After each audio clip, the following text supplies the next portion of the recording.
ஆண்டவரால் ஆசீர்வதிக்கப்பட்ட அருமையான தேவ ஜனங்களே, இன்று நாம் வாசிக்கக்கூடிய தலைப்பு என்னவென்றால், தேவன் உன்னை காண்கிறார். நீர் என்னை காண்கிற தேவன்.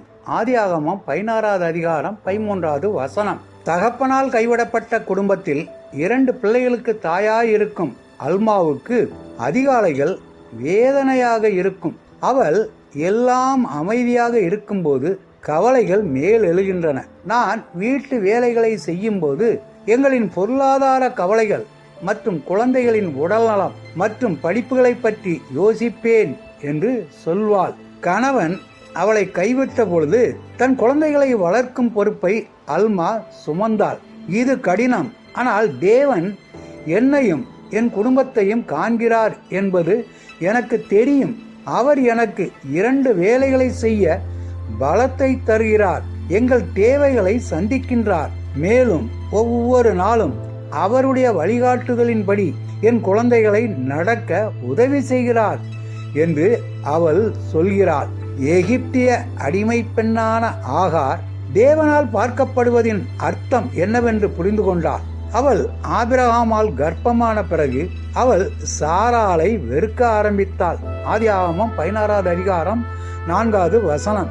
சாராளும் அவளை தவறாக நடத்த ஆரம்பித்தாள்.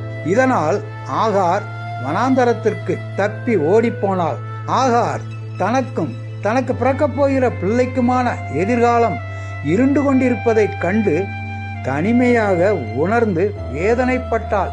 ஆனால் வனாந்தரத்தில் கர்த்தருடைய தூதன் வசனம் 7 அவளை சந்தித்து, கர்த்தர் உன் துயரத்தை கேட்டிருக்கிறார் வசனம் 11 என்று கூறினார்.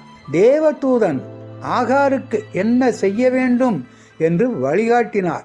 மேலும் எதிர்காலம் என்னவாக இருக்கும் என்று அவர் அவளுக்கு உறுதியளித்தார். அவளிடமிருந்து நாம் தேவனின் பெயர்களில் ஒன்றான எல்ரோயி, அதாவது என்னை காண்கின்ற தேவன் வசனம் 13 என்ற நாமத்தை பெற்றுக்கொண்டோம். ஆகாரைப் போலவே நாமும் வாழ்க்கையின் கடினமான பயணத்தில் தொலைக்கப்பட்டவர்களாய் தனிமையை உணர்ந்து கொண்டிருக்கலாம். ஆனால் வறண்ட நிலத்திலும் தேவன் நம்மை பார்த்து கொண்டிருக்கிறார் என்பதை நினைவில் கொள்வோமாக. அவரை அணுகி அவர் நம்மை வழிநடத்துவார் என்று நம்புவோம். கூறினவர் கேரன் ஹுவாங்.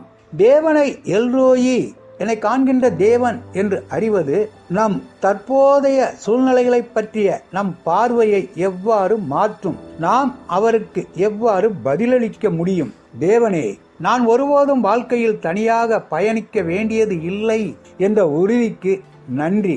நீர் என்னை காண்கின்றீர் என்பதையும் நீர் எப்போதும் என்னுடன் இருப்பீர் என்பதையும் நான் அறிவேன் என்று நாம் ஜெபிக்கலாமா? ஆண்டவர் தாமே நம் அனைவரையும் ஆசீர்வதிப்பாராக. ஆமென்.